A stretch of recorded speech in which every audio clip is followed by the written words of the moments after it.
ఓం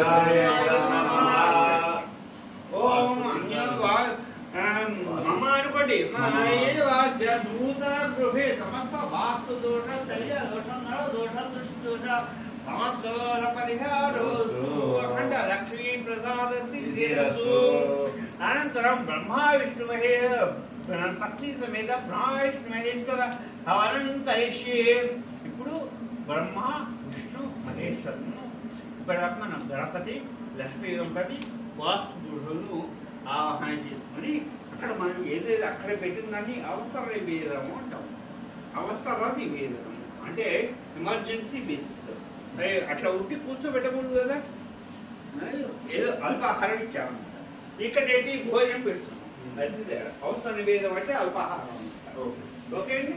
ఇప్పుడు మరి అక్కడ మనం కల్చర్లో ఎవరిని ప్రారంభం చేసాం? బ్రహ్మ విష్ణు మహేశ్వరుని చేశాం, వాస్తు పురుషుని చేశాం. వాస్తు పురుషుడు ఇప్పుడు చెప్పాం కదా, బ్రహ్మ విష్ణు మహేశ్వరుడు ఎవరు? భార్య సమేతంగా. ఓం ఇదం విష్ణు అనుకోండి. ఓం ఇదం విష్ణు శ్రీ విష్ణవే నమ. ఓం సప్తం సప్తం వివత రావణ ఉందో ఏమ దావాచ కృత. ఇదం నమ్మ అంటే నాది కాదు. నాది కాదంటే ఎవరిది? నీదంటే ఎవరిది? ఎవరిదైతే వాళ్ళది.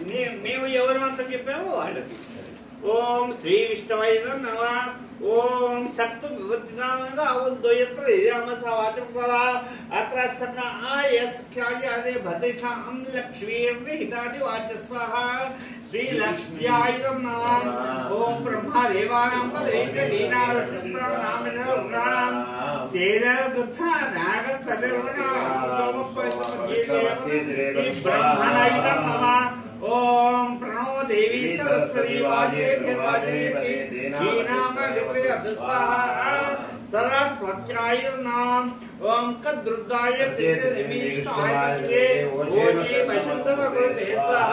శ్రీ రుద్ర దేవతాయుర్నాం. ఓం రుద్ర దేవతాయుర్నమః.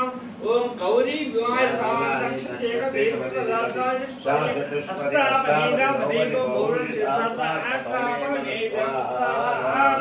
గౌర్యాయుర్నమః. బ్రహ్మ విష్ణు మహేశ్వర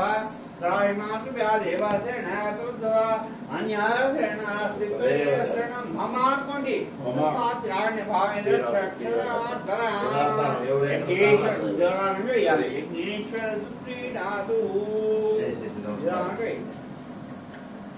అయ్యా